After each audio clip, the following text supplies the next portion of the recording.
Hello, everyone. Welcome to another episode of Transcend with M. And I am super excited because we have Ati here with us today. Ati is a fellow Hispanic woman empowerment individual that it is absolutely amazing. And she coaches business owners, entrepreneurs, through branding and photography. And she is amazing about discovering who you are through this process. So, welcome, Addie. How are you? I am so excited to be here. I am good, super good. I I am so glad that we're able to do this, and I am really excited to hear more about your story because I was present on your presentation and I heard a little bit, but our listeners don't know everything that you shared. So I'm really excited to take it one step back and kind of like re-listen to this amazing story you have, and then ask you one-on-one questions, which is the best part of this. So Yes, I have just one question for you and one question alone.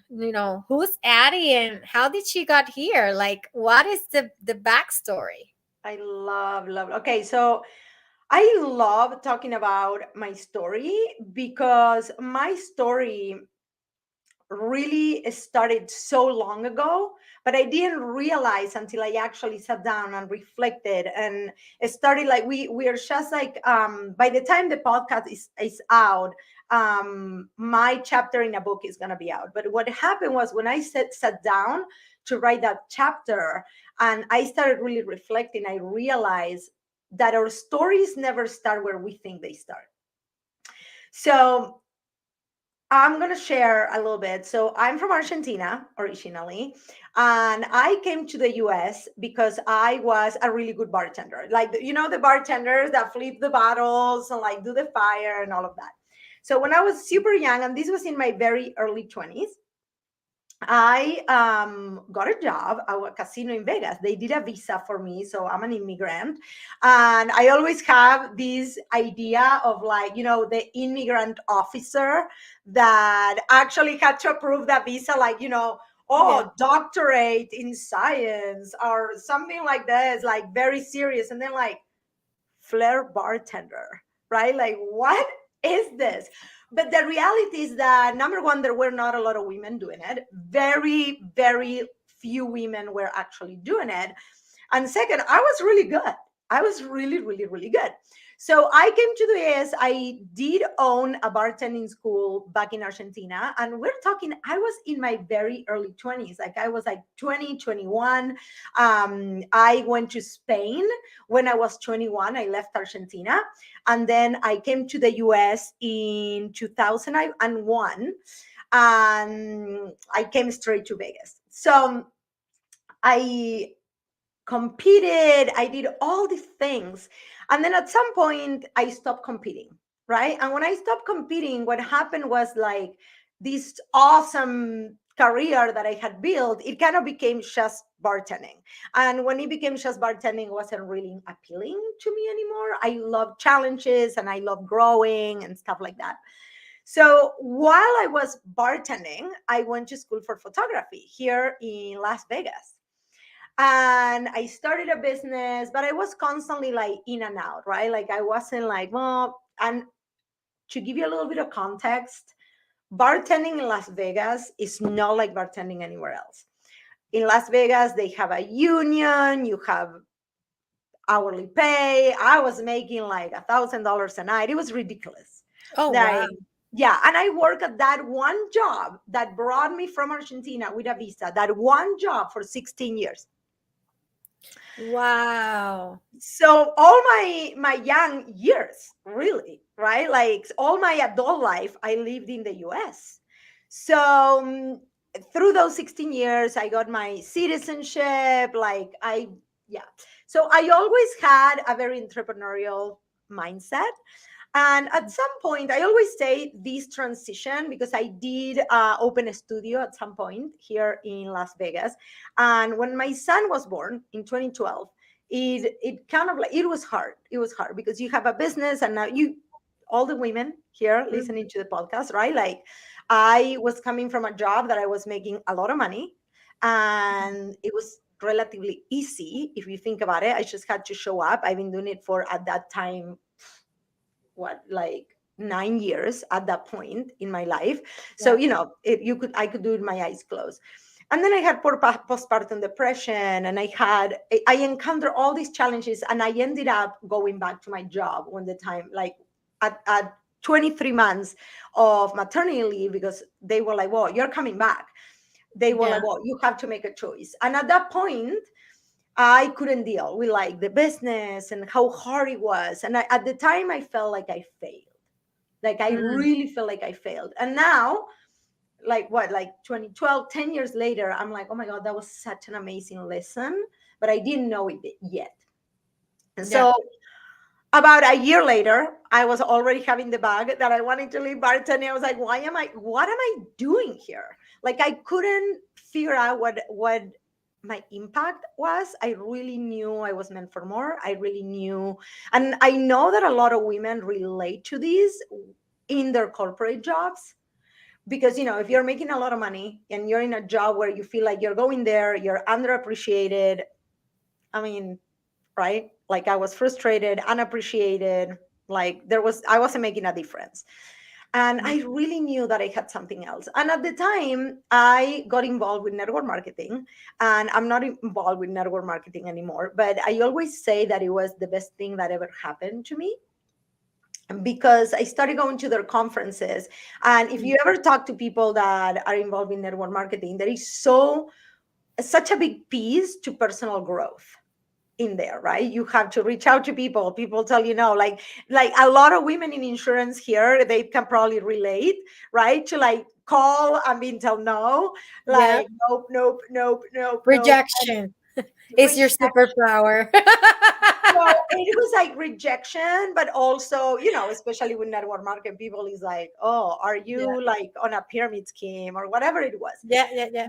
But what it taught me, though, it opened a world to at least the people that I was involved with. There was this one particular person. She was a bartender before she became a network marketing leader. She was making about 1 million a year. And I remember thinking, if this person could do it, I can do Mm. it too. Even though now I know that wasn't my vehicle. But what it did is it opened this world of growing and looking at other opportunities, right? Not like so much at network marketing. I'm like, oh my God, there is so many other things in this world. I never seen anything. I've been Yeah. literally stuck behind the bar all these years. You opened your eyes to possibilities, Oh my right? God.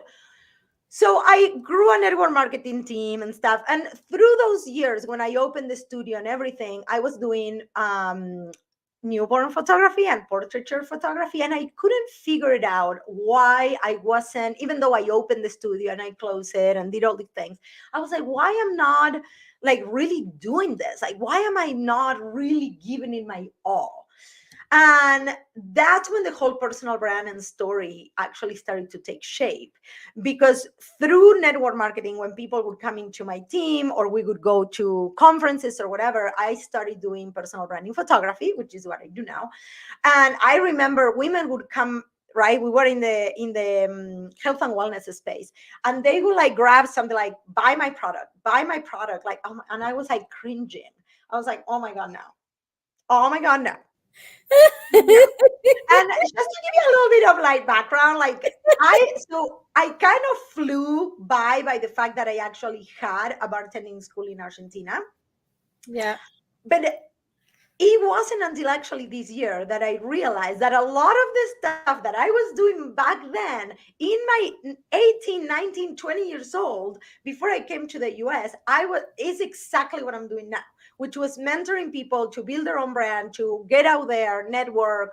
At the time, there wasn't really like social media, right? Like, I mean, I'm old. I'm 45 this year. So this was like 20, oh my goodness.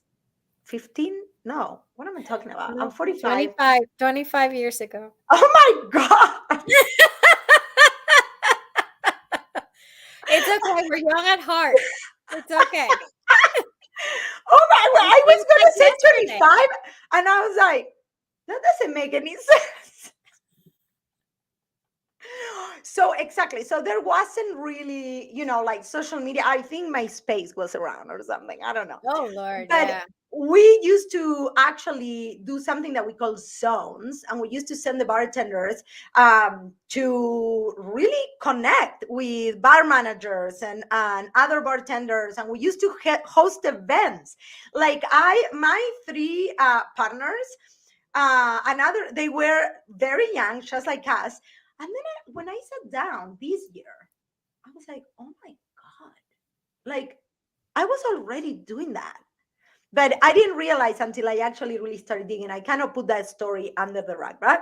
So, okay, so back to the story of network marketing. When I saw these women that were coming back, right, and they were coming into the teams, and they were like, "Buy my product, buy my," and people were like, "Girl, like you need to stop posting about this crap, right?" Like, and I was Yeah. like, "Well, we need to build your personal brand.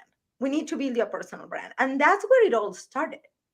Like Mm, I really understood what it took to actually create context, talk about your story, yeah. why you do what you do, and I fell in love with it. I Mm, absolutely fell in love with it. And at that moment, I knew the reason why I had never taken the step to really leave my job with that passion is because I didn't have that same passion when I was doing portraiture. I mean, I love it. I still, once in a while, I'll do one of my clients. They're like, hey, can you do our family photos? And I'll do it. But it's not my business model. It's not what I promote, right? yeah. And for me, it's all about women empowerment and really helping women build a brand around what they stand for, just like you, right? Like it's like you have this podcast that is all about impact. Yeah. It's not really like, oh yes, you have all these businesses, but the podcast itself is all about impact, Yeah. and that is what I'm passionate about, right? So then the rest is honestly history, because that was the pivoting point for Mm-hmm. me. And like I think that everybody can agree, and then the pandemic hit. What? And everybody has their pandemic story. So, Everybody. But what happened to me was, so I actually left the bartending job in 2018. So we are like right at 4 years now. But in the last 4 years, it has been such an amazing roller coaster, because sometimes roller coaster has like a negative connotation. But for mm-hmm. me, what happened in those 4 years is I grew in business as a person, as a woman, because I work with guys. Literally, I was on a bar. I was the only woman in there for 16 years. And once, when I started building my network marketing team and I started listening to women's stories, the reason why they wanted to actually build a business. And so many women have stories of like being independent from their husbands, and having, some women didn't even care really about the money. It was about doing something for themselves, right? Like women that lost themselves in motherhood, women that got married super early and never did anything, right? Right. So I started listening to all these stories, and I was like, Mm-hmm. and I fell in love. And because I'm 45 this year, a lot of the women that I was hanging out and I was attracting and stuff, they were 35 and over. So these women really knew what they wanted. They just were not really going for it. Mm. Mm-hmm. Right? Like I know that you probably talked to so Oh many yeah. women that, yeah. Been So there. but that was me before I left my bartending job. Like I left and Mhm. I came back. I left and I came back. I Yeah, was you can miserable. relate. I mean, you don't need to have the same story in order to relate, right? But there is so many stories like that where like actually the reason they succeed is because they have one thing in common, and it's like we want to do something for ourselves. Like when Yeah, you really dig deeper into like all these network groups, or well, it's for that reason. Like they don't want to feel alone, and they really want to do something for community, themselves, community. regardless of, right, it could be motherhood, or it could be this, or it could be that. But the bottom line is we want to do Is something for the ourselves. the feeling inside or heart, right? Yeah. Like that frustration that Yeah. sometimes like motherhood could be really lonely if you don't have a village, especially as Latino women, right? Yeah. Like if you don't have like your family here, if you don't have a village, right? Yeah. Like motherhood could be really lonely, especially if you Mm-hmm. have more than one child, right? Like all of a sudden you're like, you feel like you have all these kids around you and you're like, Exactly. I right? kept one. I kept one. Yeah, I only have one too. Like like I have one. People are like, oh, aren't you gonna regret it? I'm like, no, I love having one. Like it also affords It's the us so same. many opportunities, not only money wise, but like logistically, right? Speaking, like for business, for all these things. So really, even though that cut on bartending was the beginning of this story, the reality is the story started so many years before, because one of the things that I realized when I went full time with my job, number one, I did a huge pivot. So I had to start over with my photography business, because a lot of the Mm. women that I had been working since, like starting or going to school and all of that, they were not really business owners, they were moms, Mm. right?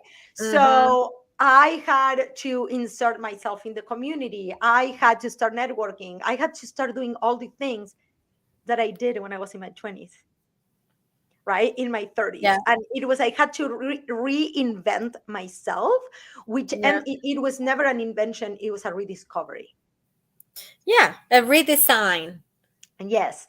I love So, it. and then from there, 2018, quit my job, personal branding, kind of like for like a little bit, I went all in with network marketing, but like I knew really quick Yeah. that that was not it. Mm-hmm. So when the pandemic hit, what happened was I had a very established photography membership here in Vegas, which we still have, and all my clients were at the begin at that moment. We were not teaching anything. We were not teaching social media. We were not teaching personal branding. I was helping them with their social media, but it wasn't a service I was really offering. Mm. And what happened was like women were like, well, now we have all these photos. We don't know what to do. And we can't even shoot anymore. And I opened a Facebook group, and everybody was online. And I was literally, well, okay, so today you're gonna post about your story. Today you're gonna use this photo and you're gonna do that. And I did like a 30-day challenge, and it was free. And people started like flooding the Facebook group. And that's how my first ever personal branding course, which was actually live, came about. I did the Oh. 30-day challenge, and then I think that was like April of the pandemic. I By July I already had a curriculum for personal branding, so everything started happening so fast. Yes. And if you Yeah. think about it, it's only been 2 years, and for me, Yeah. I went from there literally to speaking on stage. like That's amazing. it didn't happen overnight, but my whole point is like it was boom, boom, boom. Yeah. And everything, I was scared. Yeah. I mean, And I I think we all still scared when like that new opportunity comes to you, right? Like you're doing a book, you're speaking on stage. So tell me about all the nervousness around it, but the excitement that comes with it. Well, part of that, the reason why I say that is because when people see us from outside, especially, I feel like we as Latino women sometimes, we're a little louder. We have this way of carrying ourselves or whatever, and people are like, "Oh, you're so confident." And yes, my confidence has grown, and I feel very confident on my skin, but that doesn't mean that I don't have doubt, that I don't have fear. And I think that Hmm. really allowing women to understand that that's part of the equation. Yeah. Because women will look at somebody like you have several businesses, you're very successful, you have the podcast, and be like, oh yeah, but she has no fear. Oh yeah, I She do have a lot of fear. I mean, of course, me too. Every day. Me too. Like, I not Every only day. have fear, we have fear of failure. We have like, I was just having a conversation with actually a client that she's going through like some financial hardship. When you first start your business, everything is risk, right? And Yeah. she's like, I know, but I can't afford them. Like, it's not about can you afford something or not, it's how can you afford it. You're never going to be able to run a business if you're Yeah. thinking I can't afford it, because there is always going to be a next level right? Right. And this could be for anything, for coaching, for something that comes up in your business, something breaks, an employee Mhm. leaves, somebody sues you, whatever, right? And so for me, okay, so one of the things that I learned through the last 2 years, because the last 2 years have been the BC, and explosive growth. Number Yeah. one was do it scare. So, and I am very transparent and I say, Yeah. hey, I'm nervous and it's okay. Right. Yeah. So I kind of like allow the space for the nervousness or the fear to come out. Yeah. Number two has been really digging into this story and being 100% unapologetic Mhm. about where I come from, what has made the biggest difference for me, and not being scared of like when you are 100% you and Yeah. you really dig deep to find all the lessons and all those things, right? Like when I said, like, for a while, I was actually kind of like, I didn't want to tell people I was a bartender for 20 years. And then I Yeah. realized that part of the reason why I can get on a stage at 2 years of business or maybe 4 years of business is because I've been performing for 20 years. I used to compete Yeah. internationally and I was flipping glass bottles. So, yeah, I'm okay with not saying a word in English like very well. Right, Yeah. because back in the day, I would get on stage, flip glass bottles. If it fell, it broke, Yeah. right? But so that puts in perspective to people sometimes what it takes to get there, Mhm. right? Mhm. Instead of being, oh, I'll never be like her, I'll never be able to do what she does, or she's so good, I will never be like that. And that happens to a lot of women, Yeah. the Yeah. comparison game, instead of being like aspire to the next level, right? How do I So get there? Yep. how do I get there? Hey, how do I do what you do? What did you do? How did you learn? This is why podcasts are so awesome and sharing our stories is so important, right? Yeah. Like when I get people in my programs, like one of the part that we teach women is how to do presentations, but presentations around what they have to offer, right? So they're presenting themselves as an authority. They can pitch themselves to podcasts and be like, hey, these are my speaking topics. And at the beginning, they're like, well, I don't know. I'm like, you just have to do it. You just, Mhm. and so we give them an opportunity to do that presentation first for our program, right? Yeah. So they can teach. I mean, most of the women, they don't do the same.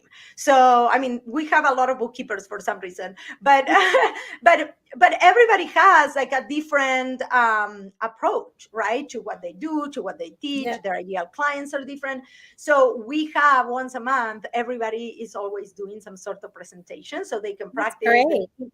right? Because the fact that you're never going to go and do it if you have never done it before, Mhm. right? Mhm. And pitch yourself and really show up as an expert and be like, hey, yeah, Yeah. I can talk like this. I can talk about this to your audience. Yeah.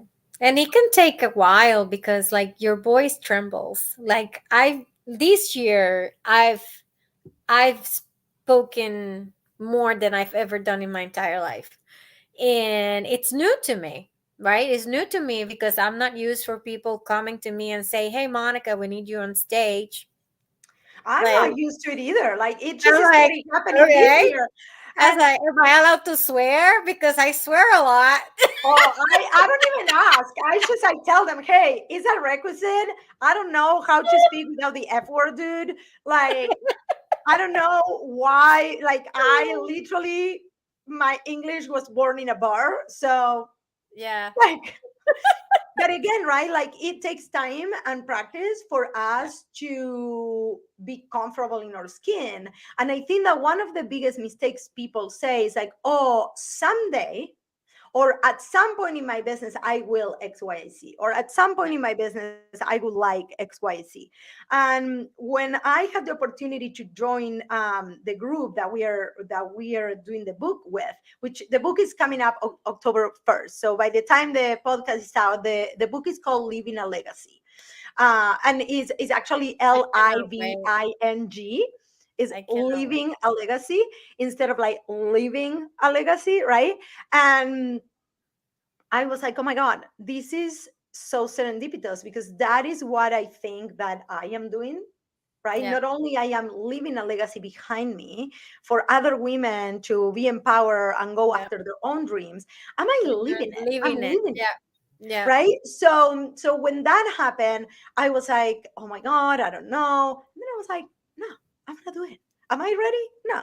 Do I know what I'm gonna talk about? No. People, and then I It'll took a come week. to me. Well, and I took a weekend. We did have a retreat with my co-authors and the publisher, and they helped us, and we did a lot of breath work, and it was amazing. It was amazing, and all the similarities and the things that happen in my life led me here. Mm-hmm. And it really helped me to put that into perspective for other women when they're like, yeah, but I don't have a story like yours. I'm like, what? That you were not a bartender? It's okay. You have your own stories, right? Right. Like, like you don't need to be an immigrant. You don't need to be a bartender. You don't need to have women are not everybody. I don't have a story of hardship. I mean, being an immigrant is hard, right? But I have other stories, right? Right. And other women have their own stories that relate to other people. And even that was just so humbling to Yeah. see how all these things were repeating in my life. Yeah. No, and I think, you know, every story has a lesson, which is the reason why I do this podcast. Whichever is your background, whichever is your story, there is always going to be one person at least that you're going to be able to help with your story. And I always tell everybody, and I repeated this many times on this podcast, I don't know who's listening. I don't know who we're helping. But what I do believe in is the reason that I show up, even if I have worked for 10 days straight, I'm gonna right? tell you guys today. She just got off a plane. Like, but your audience doesn't know that. I told her, "Hey, do you want to reschedule?" Like, she hasn't even hung out with her daughter yet, and she was like, "No, I'm good." I was like, "Okay, let's do it." It's a matter of showing up. And your story is so powerful, and I do believe that every day you're helping someone. I believe I wake up every day saying, today we change a life, Yes. regardless if I know it or not. I don't care, but I So believe it to my core. for and, all the and women out there that maybe you have a little bit of imposter syndrome, that maybe you're thinking, oh, I don't know if anybody's listening, like you don't want to show up in social media, you yeah, may not be like, oh, what am I going to do a video for? Nobody cares. yeah, One thing that I started doing when I had a little bit of doubt or imposter syndrome or whatever is I have a folder in my phone that is love. And mhm, that love, what it is screenshots of either clients or people that some of these people are not even clients. People that send me something on Instagram, they're like, oh my God, you're such an inspiration. right, For example, I do triathlons, and I always talk about how triathlon changed my life because I was a bartender for many, many years. And I wasn't a fit person. And people that see me now, they can't even like imagine, right? Because now it's been 10 years that I've been super fit or like active, right? And I was kind of couch potato. I wasn't a super healthy person. And I really truly believe that the endurance of a sport like that really helped me endure in my business. And I have gotten the most amazing messages from people say, hey, because of you, I'm actually walking in the morning. Because of you, I'm doing a morning routine. And does that have anything to do with personal branding? No, but we're changing lives through who we are. And that is why it's so important that you show up as yeah, how you are. Because for me, it may be inspiring people to start a business or to walk in the morning, but for you, maybe somebody starting a podcast or somebody actually hiring help and putting boundaries, right, around their yeah, business. So I think that we don't realize how many people we're touching just by showing up in our yeah. everyday life. Every day, you never know So, who's listening, you never know who's watching. so a screenshot everything that your clients send you, a screenshot. So for whoever, like for the women that are carrying insurance, I know I didn't even know how amazing the insurance world was until I actually met Cassidy, which is, Yeah. for the listeners, how we met. Yes. But like, I'm obsessed with insurance. I told my husband, like, you should open. My husband is like, you should open an insurance agency. I'm like, no, I don't have time. But my husband is like, you're crazy. That's fantastic. I love it. I My love it. husband thinks I'm crazy. I'm like, you should open an insurance agency. You would be so good at it. He's like, you're crazy. I love that you're promoting that. Well, I honestly thought that insurance wasn't sexy at all. No, it And now, like, in my personal life, like, I am obsessed. We always be in cover and investing, and we do a lot of like ventures and stuff like that, right? So obviously you need to be covered, right? yes. Like, so insurance has become this thing where I call Cassie. I'm like, do I need more insurance? Do I need this? She's like, oh girl, you need to stop. I'm the insurance agent. Take a break.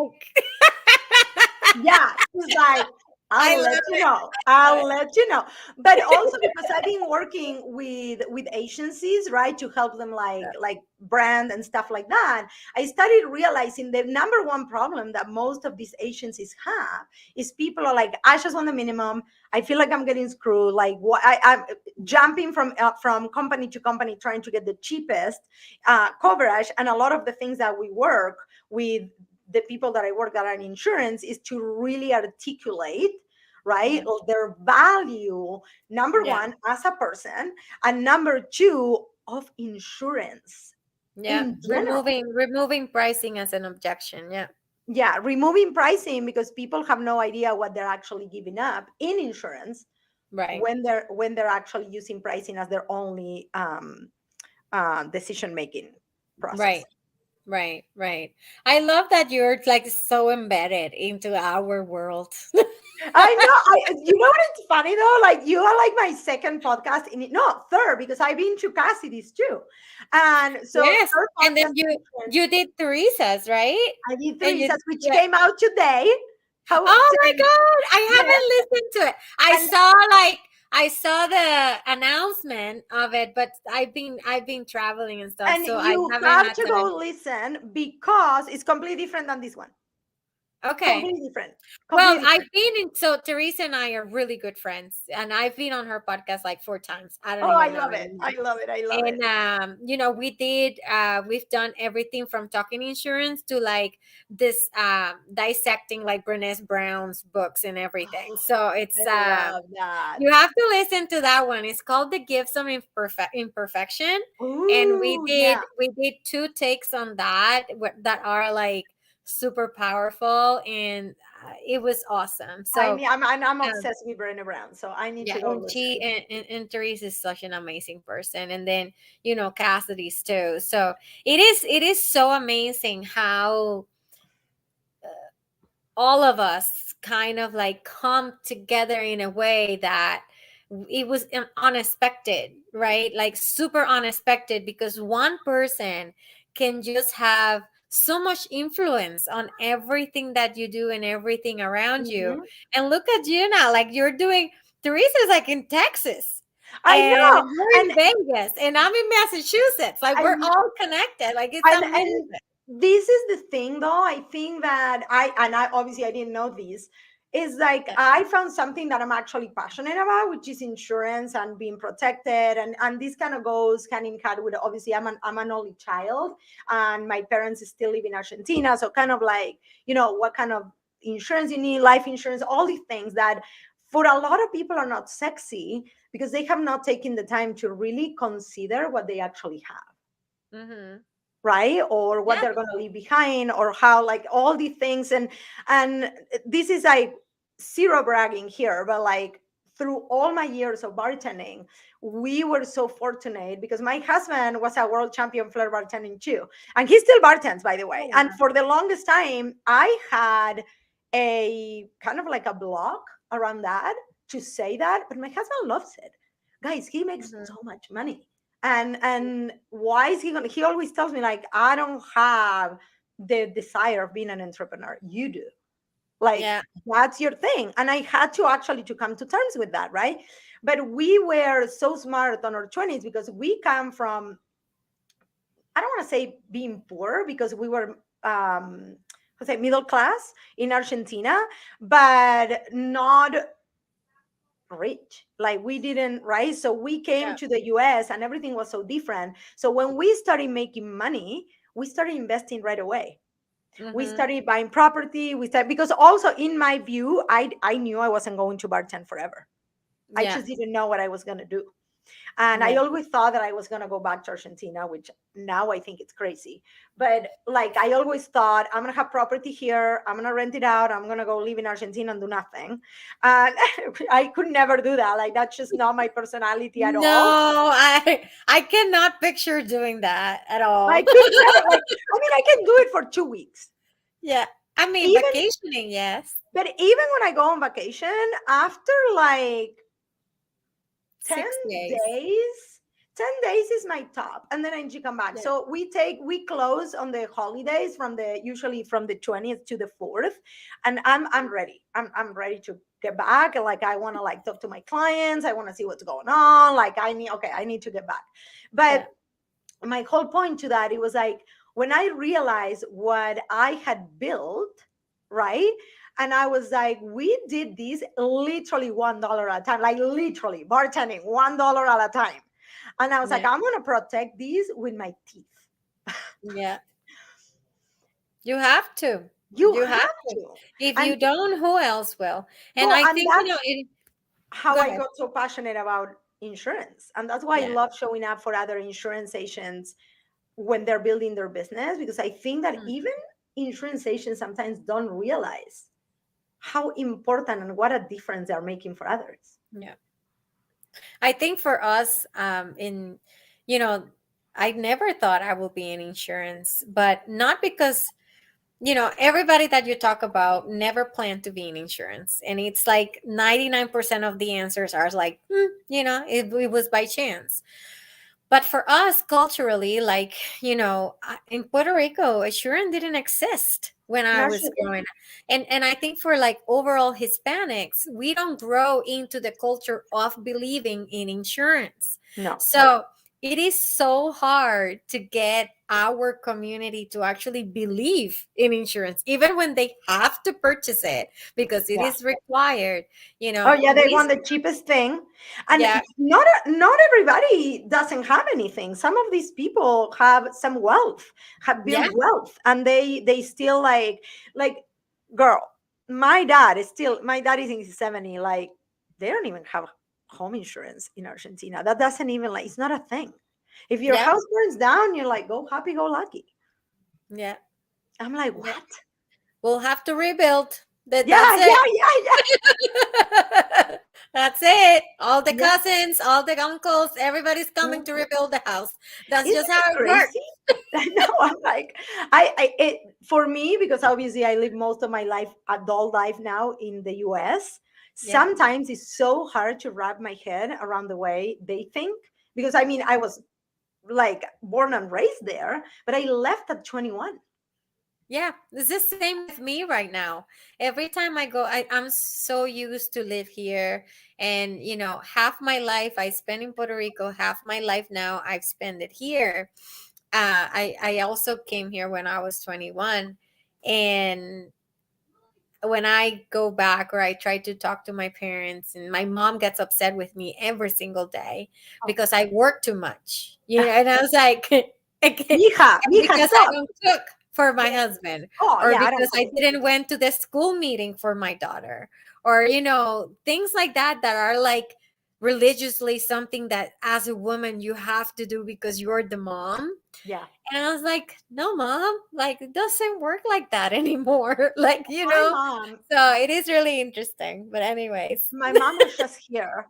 I've been married to my husband 15 years. Okay. yeah, She already knows I don't cook. She already knows I don't clean. I don't, I mean, if I have to do it, I'll do it. But like, mom, like, you need to wrap your head around it. Like, come on. Like, yeah, my husband loves cooking. He literally leaves food prepped for us, like for weekends, right? Like Thursday, Friday, Saturday that he works. He works 3 days a week only, and like he leaves food prep for us, or we eat out. I'm like, I know it's interesting, but back to your your business and all of that. Tell me how empowering it is to actually be helping other women that are in the same in the same shoes that you were a couple 4 years ago, 5 years ago, and how important it is for them to actually invest in themselves and invest in their brand. so number one is, if you're coming from like us, right, like from either a job or a family that were never in business, it's very easy to see investing in yourself and your business as an expense. Right. And one thing, my dad is an entrepreneur. Like now he's retired, but like he had a furniture store forever, and he had like they actually at some point they were building their own furniture. So I understood that you had to invest in like mentors, or that you had to invest money to make money, right? Yeah. So I think that that was something that I understood really early on. But what I see with most women is they see it as an expense, right? You get on a program, or you get a mentor, or you buy a course, and it's like, oh no, I have to make money first, or I Before. have to know everything first. And I always tell people, like, how are you going to know everything first if you're either not taking the time, or you're not investing, or you're not having somebody to show you? Because unless you went to, I don't know, to business school, which by the way, I have some clients that went to business school and they don't teach you anything. Like they teach you some principles, Not the but the important things. well, because I think that they're not teaching you the soft skills. In particular, in my case, I teach a soft skill. Yeah. I That's why. So my program is actually, I have the program, and then I also work with people one on one, right? And I have also the photography part. But when usually my one on one clients are more advanced, right? They already have seen success, and they're either rebranding, or they're like they want other eyes on their brand to put all the pieces together. But most of the clients that come to me that they're beginners, they come into the academy, and the academy is 1 year. And I'm going to tell you why.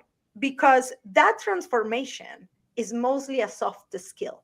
You can Mhm. tell people, well, you can teach them lead generation, you can teach them SOPs, right, systems, standard operating systems. But the soft skill of networking, bringing value, speaking, showing up online, and actually finding your own voice, you cannot learn that in an afternoon, in a week, in three No, months, even in 5 months. it takes practice. Yeah. It's a transformation. Mm-hmm. And you have to do it over and over and over. And most of the time, women want to quit. How many times have you wanted to quit? Oh Right? yeah. And I hear this Every from month I have a thought. so you know what It's I like, did oh. for a while when I first went into network marketing.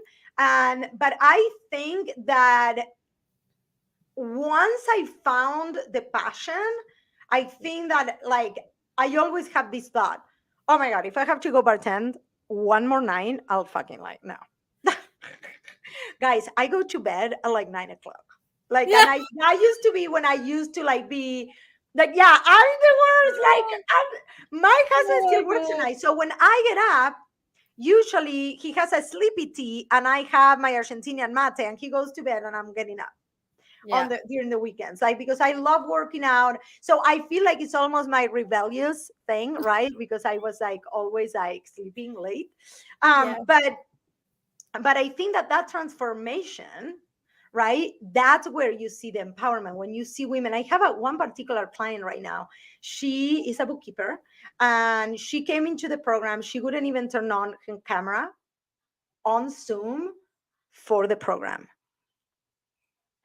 Like literally, she has her own weekly Instagram show now. She has clients enough to actually, she's a single mom of two kids with one special needs kid. She used to live with her dad, in a very rural area. She lives by herself. She has her own Instagram show, right, that she does weekly. She has clients enough to like support herself like that. When you are like looking, and I want to be clear here, not every single person will see that kind of results in a year, but I always say that that's what it took me. So Yeah. if you come in and you do the work, my explosion took a year. Yeah. And all I did was put it in writing and literally be like, hey, this is how we're going to show up. This is what we're going to do. This is how we're going to do it. And I'm going to be here for you 100% of the time. Mm-hmm. Right? So it's the strategy, that identity, that Yeah. marketing, the mindset, and accountability, which is, I call it the SEMA framework. Yeah. But Yeah. The accountability is huge. accountability is huge because most women will get into their own head thinking they're doing something wrong when they don't see results, Results. Mm-hmm. because they think that this is a job that you go, you do it, and you see a result right away. I just had this conversation with somebody this week, actually, which is, girl, you've been doing this for a month and a half. Yeah. Like, it's like, this is not Be working. I'm patient with yourself. like with yourself, with your audience, like people Mm-hmm. haven't seen you enough, Yeah. right? And I think that that's where, when you have people that went before you and you can actually give examples and be like, hey, so and so, like, people think that people are overnight successes. There is no overnight success. When I think of my own It story, doesn't exist. right? Like when I think of my own story, yeah, I quit my job in 2018, but before that, I opened a studio, I closed it, right? I went, I had my bartending school, I closed, I didn't close it, like I left, and the school was there until I got married. So I've been with my husband 15 years, but we got married in 2012. And in 2012, the school was still open. I left Argentina in year 2000. So 12 years later, the school was still open. But my partner that kept it ended up passing away at the end of 2012. Yeah, which for me, he was one of my biggest mentors. Like, he's such an Wow. inspiration for me to keep going. And then the school closed and all this stuff. But like, my story doesn't start in 2018. Right. My story starts when I was 19. I had a bartending school, and I remember my dad was like, you're crazy. Like, I'm not going to give you any money for that. Right. And I was working, I was going to university at the time for hotel management. Yeah. And I was working at the university, everything to fund the school. So Wow. I found a way to actually make myself partner in that project at 19. And then when I hear people, oh, I can't afford coaching, or I can't afford a course, or like, I'm like, you're not an employee, you're a business owner. Mm-hmm. It is a switch that needs to change, right? Because we're so used to be working bees, Yeah. right? That and I learned this a couple years ago, maybe 3 years ago now, maybe. But I was always on like I can't spend that money. What if I need it? But then it's like, what if I don't spend it now? It's the time. I Well, can afford it now, and if I do it now, then I can have the results later. And it's a switch that needs to be flipped in your yeah. in your mind. Um, And you have to give yourself that permission, yeah, that you, like, I think that for me, what it took was trusting in my gut that I was making mm, that decision for my business, and really sit down and be, okay, what am I spending this money, why, right? Like, what is it going to bring back? And I'm sure that, like, you hear this on the virtual assistant business all the time, yeah, because people are so scared to bring people on. I actually, all the mhm, time, I tell my people, like, you need help. You're never, like, the goal of my program is not only to actually help women to learn to um like promote themselves, represent themselves the right way, all of that, but then also that they are in a place after they leave me, right, until they're done working with me, to scale. right, And I always tell them, like, if you are not willing to invest in somebody to help you, you're always going to be bottleneck. Yeah, And this could because even you're be two not hours. you're not spending the time on the things that actually makes you money. Now you became an admin of yourself, you Or know. you created a job for yourself, and I know that because I did that. And Yeah. you're gonna laugh about this, like when I first hired my first VA. I have a full-time assistant now, but when I hired my I think I told you this story. Yeah, you did. But you can tell it. You can tell it here. I reached out to this girl that she came super recommended. I was like, hey, like I think I can only do like 1 hour a day, and it was $15 a day at the time. I know I started with 30 minutes a day, and it was for Wow. Instagram engagement. So it was $7. She was $15 at the time. This was a few years ago. And after the first week, I was like, oh, I think I can afford a little bit more than that. I know. You never know how much you actually need it until you start doing it. Oh my God. Once I remember this was when we were promoting heavily that membership for photography. Mhm. And she would go in there and she would look for women in business in Las Vegas that she thought, and she's super young. She's still young. She was 21 at the time. I think she's 25 now. This is not my full-time assistant now, but I still use her for one of projects.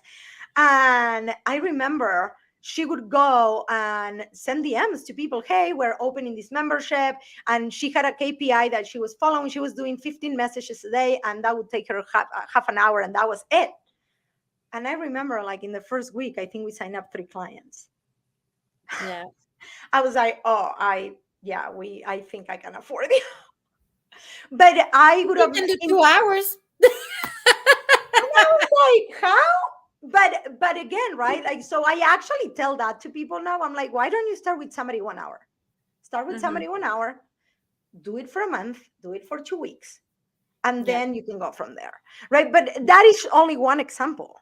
This is the same that exactly. with the insurance, it's the same with everything. And I think that as women, and this is actually really deep, we usually are not taught as young girls to trust our gut, Hmm. to trust ourselves, right? Yeah. Unless you were like really good at sports and you had some sort of like training like that, which I was not at all. When I just the thought of thinking that I can actually run now, I'm like, oh, you know that reel that is going around that is like, oh, I wish I could do a full Ironman. Wait, do we run? Do we run? Like, I couldn't even run when I was like the worst girl. Like, I wanted to play on the volleyball team and I was kicked out. Like, I was so Oh, uncoordinated. so And then I funny. ended up making a living flipping bottles, right? Yeah. So we are not taught to trust our gut. And that comes back to money also. Yeah. Yeah. No, we are definitely afraid of money. We Mhm. are we have a big I think we're becoming better, but we have a big taboo and not a good relationship with money either.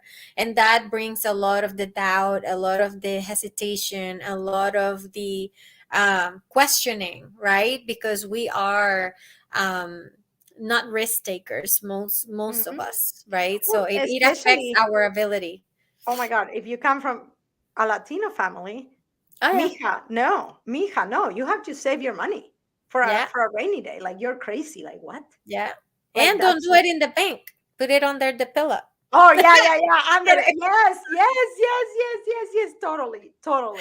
The bank will steal your money. I remember those conversations from my grandparents. Yeah. No, don't trust the banks. They will steal your money and they're not open on Sundays. And if you need anything, like I remember my grandparents talking about that. But if And you my think about it, it's a shame though, yeah, because our countries are so unstable, yeah. right? Like Argentina right now. It's crazy.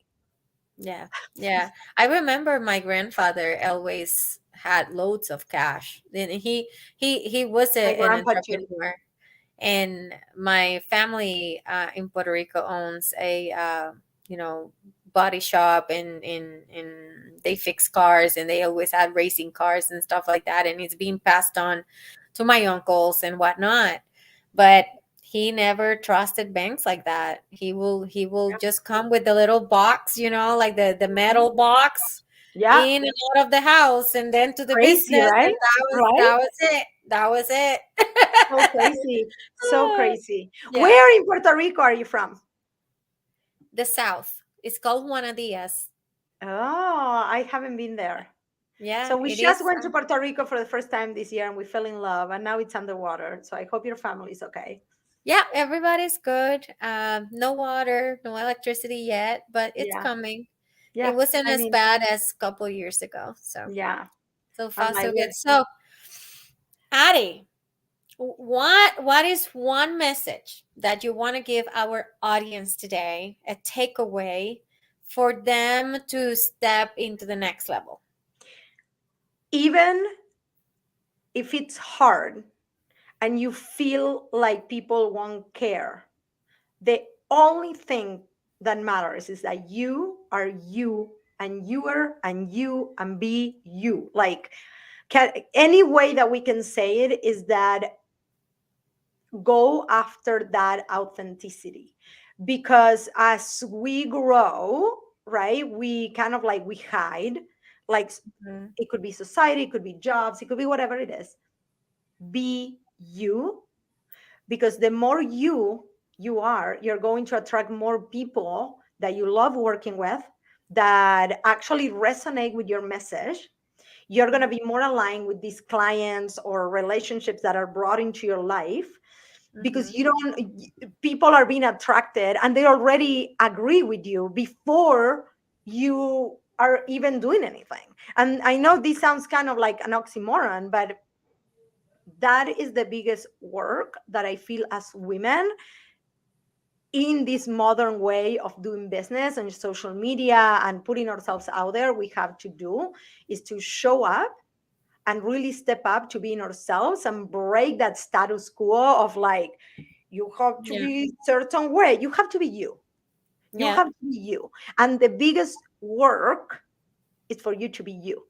And Yeah. then everything else will fall into place. Yeah, I love it. Well, thank you so much, Addie, for being here today, sharing your amazing story. Then we have to do like another one in regards of the triathlons because Okay.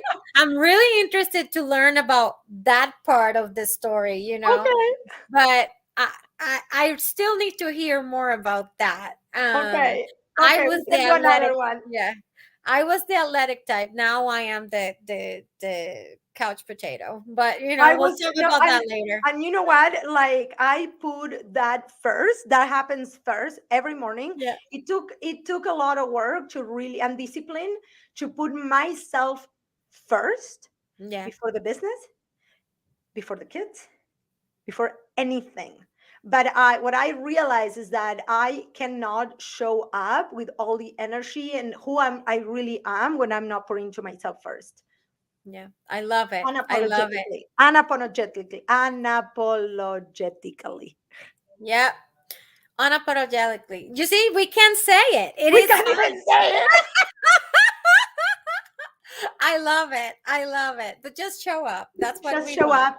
And the work, the everyday work is every day showing up a little bit more than you. Like do Yeah. that uncovering to be you. Yeah. Perfect. Thank you so much, Addie. I really appreciate it. Thank you for sharing your story. And don't miss it. This is going to be amazing. And if you, since this episode is coming out after the book is out, make sure that you go and grab the book. Visit Addie's website, follow her on Instagram because you can learn so much from her. So thank you so much and have a great night. Thank you.